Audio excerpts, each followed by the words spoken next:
Behind the smoke and ash of this 1959 epic lies a trove of bizarre production secrets that rival the volcanic eruption itself. From a career-ending injury caused by a rubber crocodile to a film funded by a controversial Catholic sect featuring future legendary directors working in secret. Here are the 15 weird facts you didn't know about the Last Days of Pompeii. Fact 1.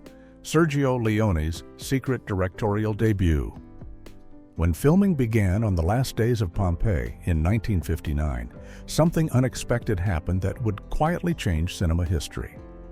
Mario Bonnard, the experienced Italian director hired to helm the picture, fell seriously ill on the very first day of shooting, and someone had to step in immediately to keep the production moving forward. That someone was a 29-year-old assistant director named Sergio Leone, who had been brought on board to help with screenwriting and second unit work. Leone took over the director's chair and ended up shooting most of the entire film himself, guiding the elaborate sword and sandal epic through its complex production without missing a beat. However, when the movie was finally released, Leone's name appeared nowhere in the directorial credits, leaving Bonnard as the sole credited director, even though he had barely worked on the actual filming. This made The Last Days of Pompeii technically Sergio Leone's first feature film as a director, though he received no official recognition for it at the time. The experience gave Leone valuable practice working with large-scale productions, widescreen cinematography, and coordinating massive action sequences with hundreds of extras. Just a few years later, Leone would go on to revolutionize cinema with his groundbreaking spaghetti western films like A Fistful of Dollars for a Few Dollars More and The Good, the Bad, and the Ugly, becoming one of the most influential and iconic directors in film history. But it all started here, behind the scenes of a Roman disaster epic, where a young filmmaker got his first real chance to prove he could handle a major motion picture, even if the world wouldn't know about it until much later. Fact 2. The injury that ended Steve Reeves' bodybuilding career.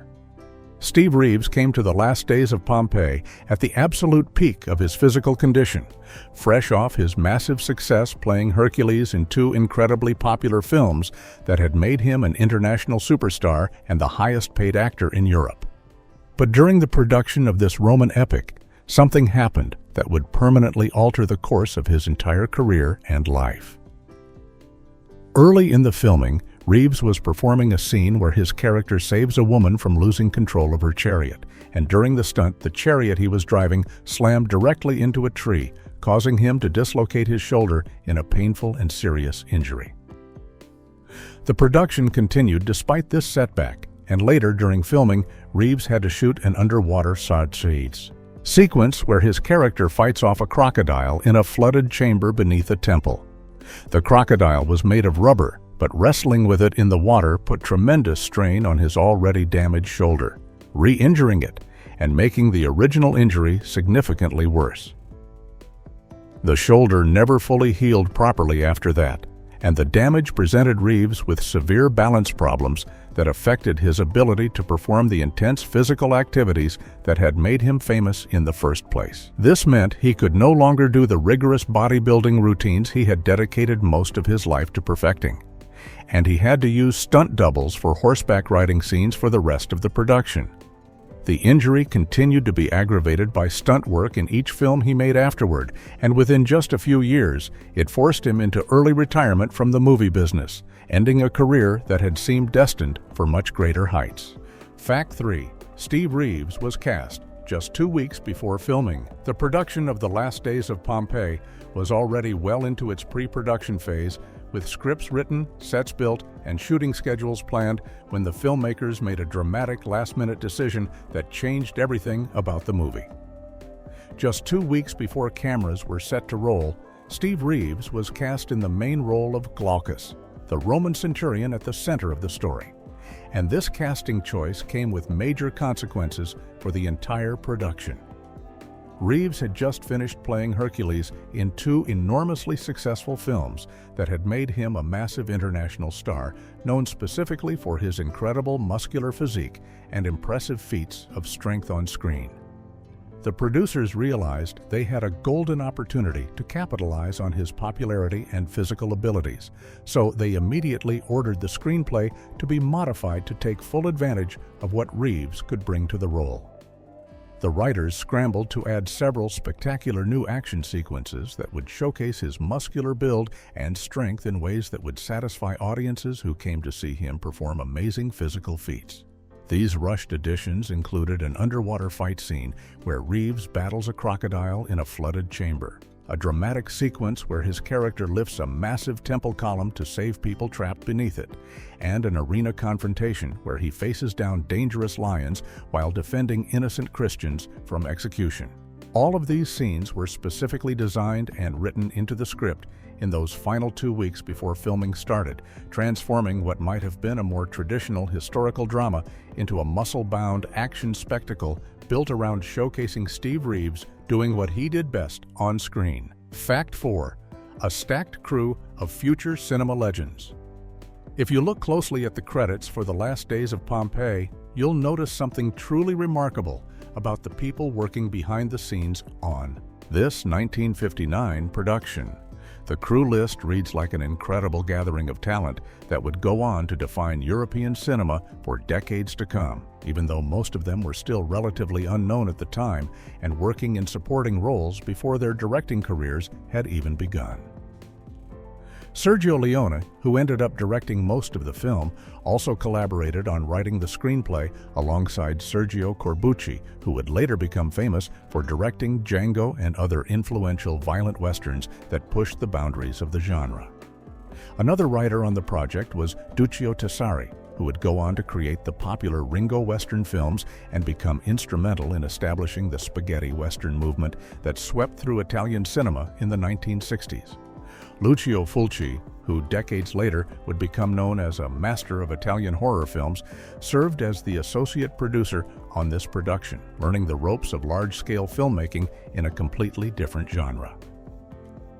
Even Mario Bava, who would revolutionize horror cinema with his stylish and influential films, worked on the special effects for the movie, helping to create the volcanic eruption sequences and other visual spectacle. There was also Jorge Grau involved in editing and special effects work, adding yet another future director to this already impressive roster.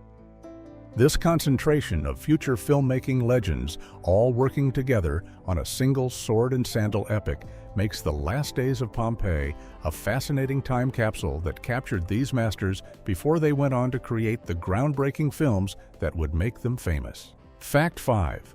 Funded by the controversial Opus Dei. One of the most unusual aspects of The Last Days of Pompeii becomes clear when you understand where some of the film's financial backing actually came from and how that money influenced the story that ended up on screen. The production received significant funding from Opus Dei, a conservative Catholic organization that has often been the subject of controversy and debate over its secretive practices and traditional religious views. This financial arrangement had a direct and noticeable impact on the film's content, particularly when it came to the religious themes that dominate much of the plot. The original 1834 novel by Edward Bulwer Lytton that inspired the movie does include some Christian characters and themes, but the film took these elements much further and made them the central focus of large portions of the story. The screenwriters added extensive new storylines about Christian persecution, showing believers being hunted down, tortured, and thrown to the lions in the arena, with the heroes working to prove their innocence and save them from execution. These religious sequences take up so much of the film's running time that some reviewers noticed something felt off about the whole production, with one critic specifically commenting that watching it gave them the odd feeling of sitting through a Sunday school film rather than an action-packed historical epic. The heavy-handed religious messaging and the focus on martyrdom and faith were clearly not just artistic choices, but rather the result of Opus Dei's involvement as a financial backer, which gave the organization influence over how Christianity was portrayed throughout the movie, and why it became such a dominant part of a story that was supposed to be about a volcanic disaster. Fact 6. The eighth film version of a novel published in 1834. By the time this 1959 version of The Last Days of Pompeii hit theaters, audiences were already watching the 8th cinematic adaptation of a story that had been around for well over a century. The original novel was written by Edward Bulwer Lytton and published back in 1834, making it one of the most frequently adapted literary works in cinema history, despite the fact that most people today have never actually read the book or even heard of the author. The novel's initial success was helped along by an incredibly strange and morbid coincidence of timing that gave it unexpected publicity right when it needed it most. Just before the book was released to the public, Mount Vesuvius, the same volcano that destroyed Pompeii in ancient times, erupted again in real life, creating news headlines and reminding everyone of the original disaster that had buried the city. This perfectly timed eruption gave Bulwer Lytton's fictional account of that ancient catastrophe a boost in public interest that turned it into a bestseller, as readers were naturally drawn to a dramatic story about Vesuvius right when the volcano was making news once more. The tale of Pompeii's destruction became one of the most popular subjects in early Italian cinema, with multiple silent film versions made during the early 1900s, followed by Hollywood epics and international productions that continued reimagining the story decade after decade. The popularity of this particular disaster narrative meant that filmmakers kept returning to it again and again, with each new generation of moviegoers getting their own version of the doomed city and its final hours before the volcano buried everything under ash and rock. Fact 7. The 13-year-old leading lady opposite, a 30-something star. One of the most eyebrow-raising aspects of The Last Days of Pompeii involves the casting of the romantic leads and the significant age difference between the two actors who were supposed to be playing love interests on screen.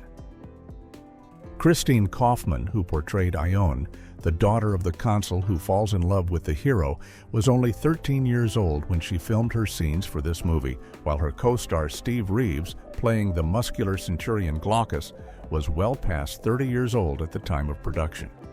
This means there was roughly a 20-year age gap between the two performers who were cast as romantic partners, in what was supposed to be a believable love story at the center of the film.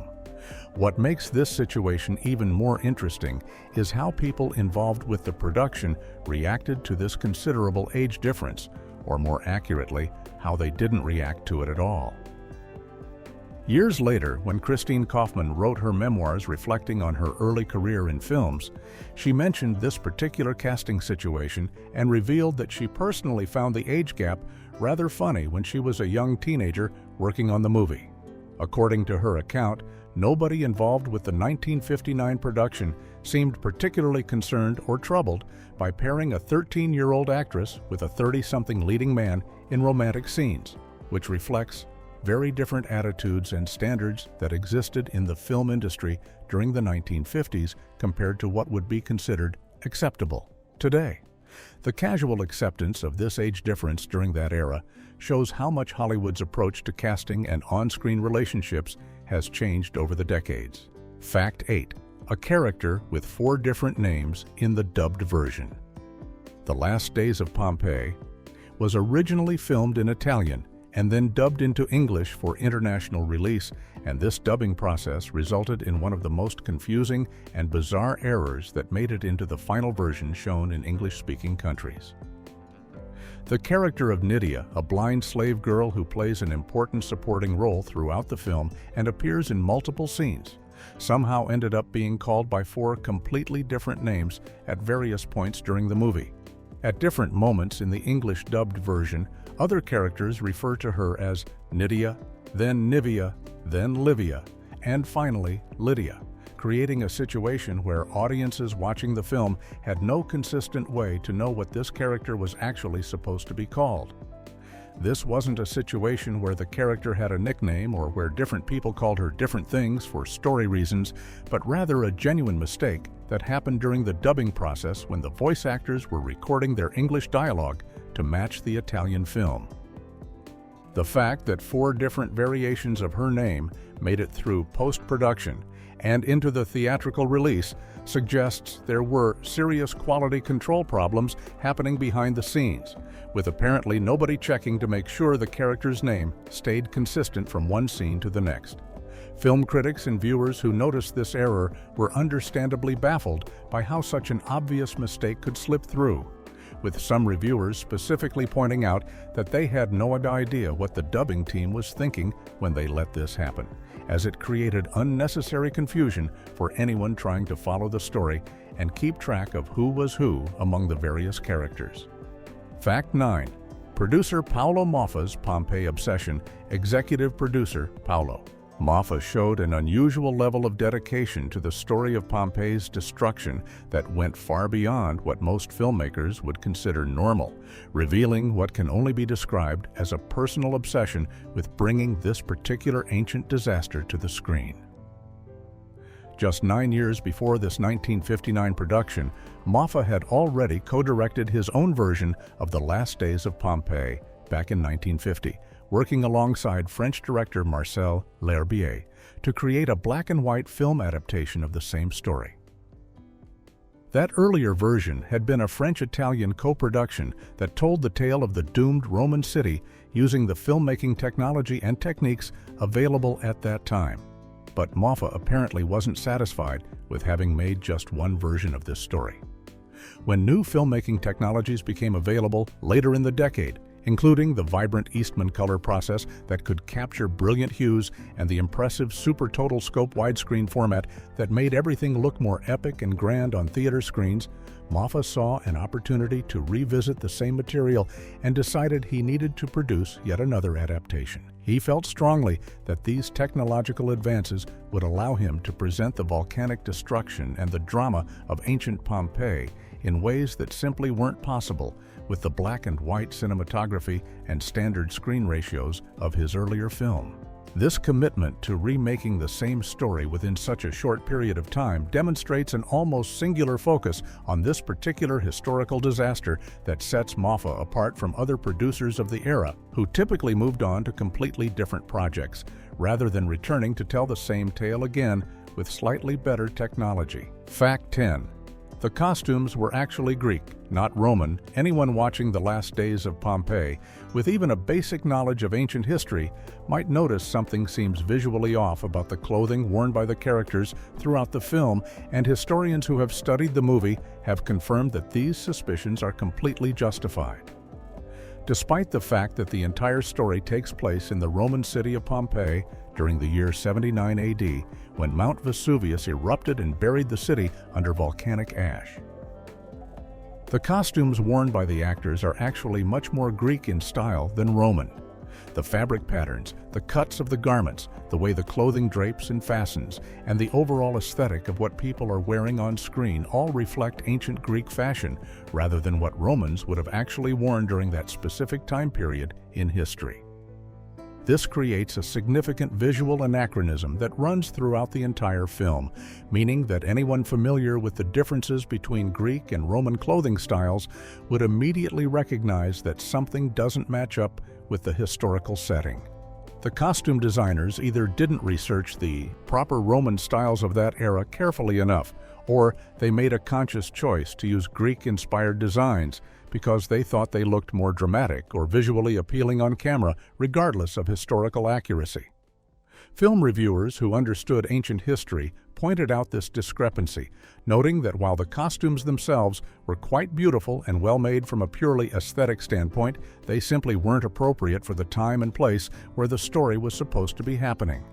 This kind of historical mistake was fairly common in sword and sandal films of the 1950s and 60s, which often prioritized spectacle and visual appeal over getting the historical details completely correct. Fact 11. The historical impossibility of Christian communities. A major portion of The Last Days of Pompeii focuses on Christians being persecuted, hunted down, and thrown to the lions in the arena, with much of the plot revolving around proving their innocence and saving them from execution. But there's a significant problem with this entire storyline from a historical perspective. Archaeological and historical research has found absolutely no evidence that Christian communities actually existed in Pompeii during the year 79 AD, when Mount Vesuvius erupted and destroyed the city. Christianity was still an extremely new and small religion at that point in history, having only begun a few decades earlier, and it hadn't spread widely enough through the Roman Empire to have established organized communities in every major city yet. The extensive excavations of Pompeii's ruins over the past few centuries have uncovered temples, homes, shops, and all sorts of artifacts that tell us what life was like in the city. But none of these archaeological findings provide any concrete proof that Christians were living there or practicing their faith in that location.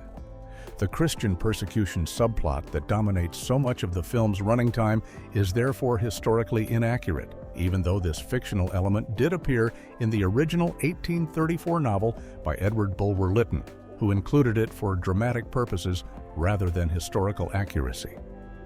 The 1959 film then took this already questionable historical element and amplified it even further, making the Christian storyline much more prominent and detailed than it had been in the source material, largely because of the financial backing and influence of Opus Dei, which wanted to showcase religious faith and martyrdom as central themes in the movie. Fact 12. The mysterious Egyptian Isis worship. Throughout the last days of Pompeii, one of the main locations where important scenes take place is the elaborate Temple of Isis, and the villainous high priest Arbaces serves this Egyptian goddess as part of the film's central conspiracy plot. But this prominent focus on Isis worship has left historians and knowledgeable viewers scratching their heads in confusion.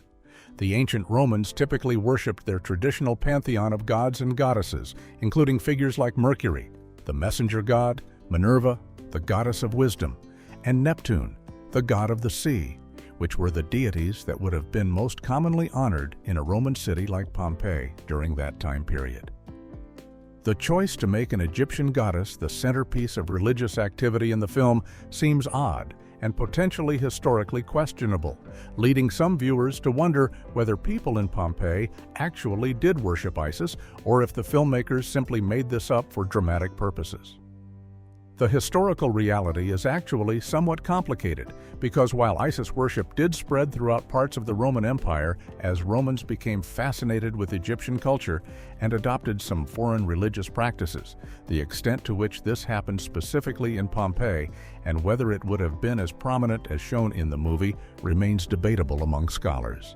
The filmmakers likely chose to feature Isis worship because it added an exotic and mysterious element to the story, giving them an opportunity to create visually striking temple sets and to make the villain a sinister foreign priest rather than just another corrupt Roman official. This decision prioritized creating dramatic and visually interesting scenes over strict historical accuracy, which was typical of sword and sandal films from this era. Fact 13. Stunt doubles recuperated due to Reeves's injury. The shoulder injury that Steve Reeves suffered during the production of The Last Days of Pompeii had immediate and visible consequences that affected the rest of the filming and fundamentally changed how the movie had to be made.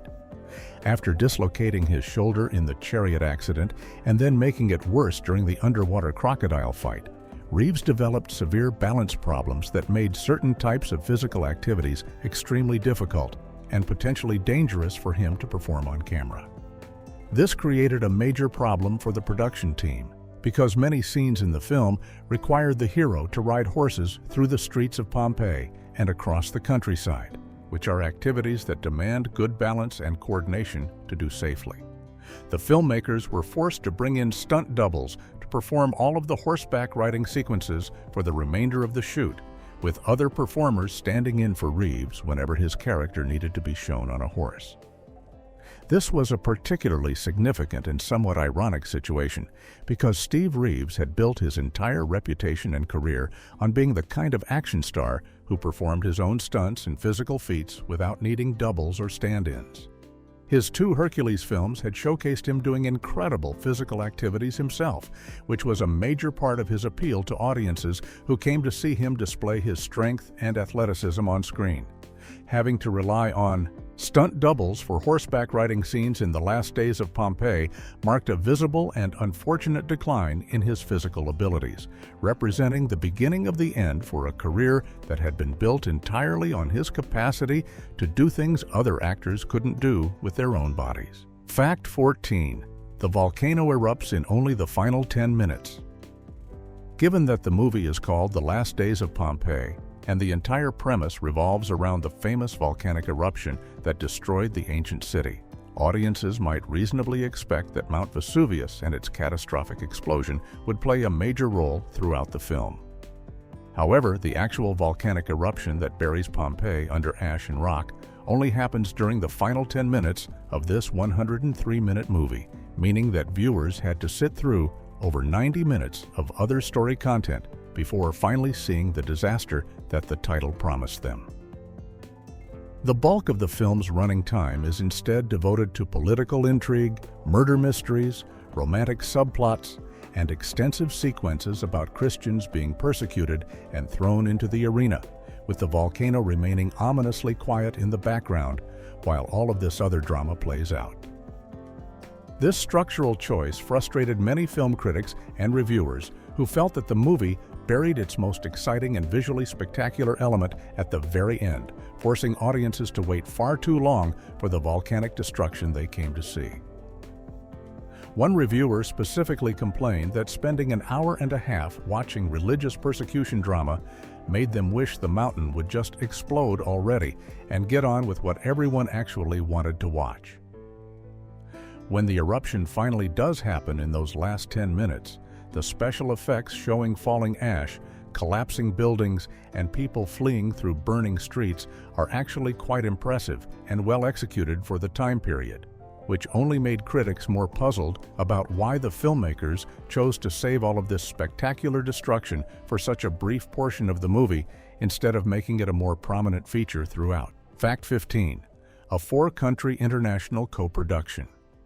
The Last Days of Pompeii wasn't just a simple Italian film production, but rather an unusually complex international co-production that brought together financing and resources from 4 different countries across Europe and North Africa. Italy, Spain, Morocco, and West Germany all contributed production companies and funding to make this epic sword and sandal film happen, which was an impressive level of international cooperation for a movie project during the late 1950s. Each country that participated in the co-production had its own film company that put money into the project, and each of these production companies naturally wanted to protect their financial investment and ensure they received proper recognition for their contribution to the film. This led to a situation where every participating company insisted on having their name prominently displayed above the title in the opening credits, turning what should have been a straightforward credit sequence into something of a diplomatic nightmare for the filmmakers who had to figure out how to acknowledge everyone fairly. The multinational nature of this co-production also helps explain why the cast and crew of the film included people from so many different countries working together on the same project, with Italian directors and writers collaborating with Spanish actors and German technical staff, all combining their talents to create the final product. This kind of international co-production arrangement was becoming increasingly common in the European cinema during this period, as film companies from different countries realized they could pool their resources to create bigger and more expensive productions than any single country could afford to make on its own, allowing them to compete with the lavish Hollywood epics that were dominating theaters around the world.